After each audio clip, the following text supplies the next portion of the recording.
Hello and welcome. We are about to dive into Neil deGrasse Tyson's amazing book, Astrophysics for People in a Hurry, to try and tell what is, well, maybe the greatest story ever told.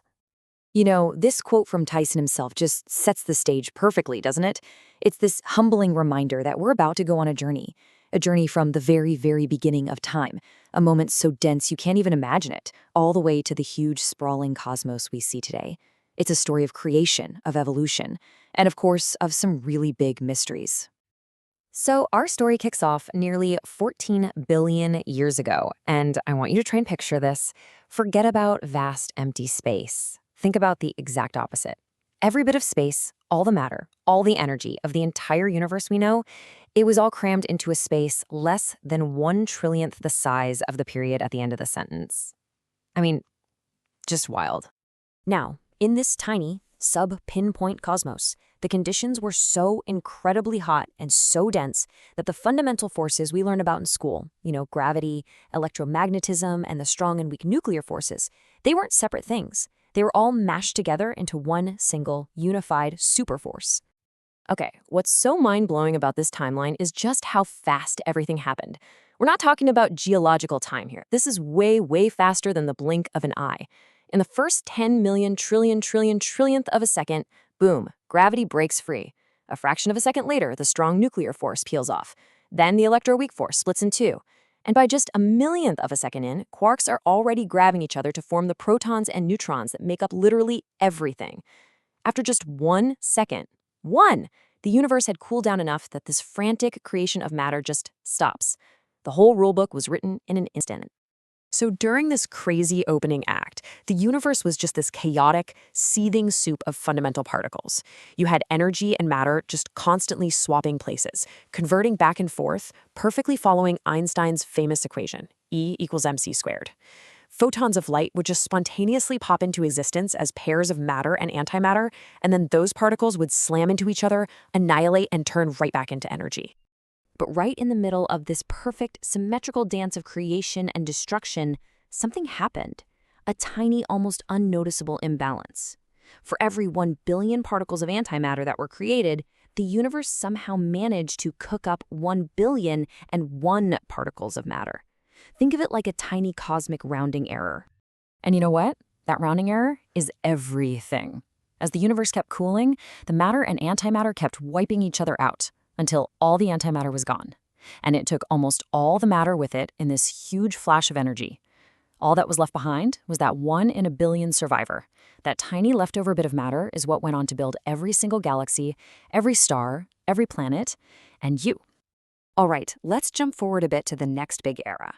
The universe is now a few minutes old, and for the next 380,000 years, it just keeps expanding and cooling. Now, not a whole lot changes during this time, but the stage is being set for a really dramatic transformation. This sequence right here shows one of the most important moments in the history of the cosmos. So, for those first 380,000 years, the universe was basically a thick, opaque fog. Little particles of light, photons, couldn't travel anywhere without bumping into a free-roaming electron. But as the universe cooled down below 3,000 degrees, those electrons finally slowed down enough to get captured by atomic nuclei, forming the first stable atoms. And with all those electrons locked up, the photons were suddenly free. The cosmic fog just lifted, and for the very first time, light could travel across the universe without being stopped. And that ancient light, the light that was released all at once from every direction, well, it's still traveling across the universe today. We call it the cosmic microwave background, or the CMB. And because the universe has been expanding for over 13 billion years, the wavelength of that light has been stretched out, all the way from visible light into the microwave part of the spectrum. It's the oldest light in the universe. It's like a fossil, the universe's first baby picture. And that number, that's the temperature of the cosmic microwave background today. It's just under 3 degrees above absolute zero. This faint, cold glow that fills all of space is basically the fading ember from the universe's incredibly hot beginning. Okay, so we've got matter, we've got light, but before we can start building galaxies and stars and all that fun stuff, we need to talk about one of the most powerful ideas in all of science. The fact that the laws of physics are universal. They are the same everywhere. I mean, this was a truly revolutionary idea. Isaac Newton was the one who realized that the same force of gravity pulling an apple from a tree is what's keeping the moon in orbit around the Earth. Later on, astronomers looked at the light from our sun and found the exact same chemical signatures for elements like hydrogen and carbon that we find in our labs right here. Even the light from the most distant galaxies, which we're seeing as they were billions of years ago, shows that atoms followed the exact same rules back then as they do now. This whole idea, this universality, it's the bedrock of astrophysics. And this principle leads to a really fascinating thought experiment. If we ever meet aliens, our languages, our customs, they'd probably be impossible to translate. But they would understand gravity.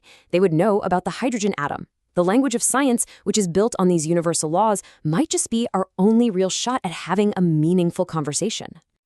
Of course, that hasn't stopped us from trying to send more, well, human kinds of messages. The Voyager spacecraft carried these golden records with music from all over the world, including Chuck Berry.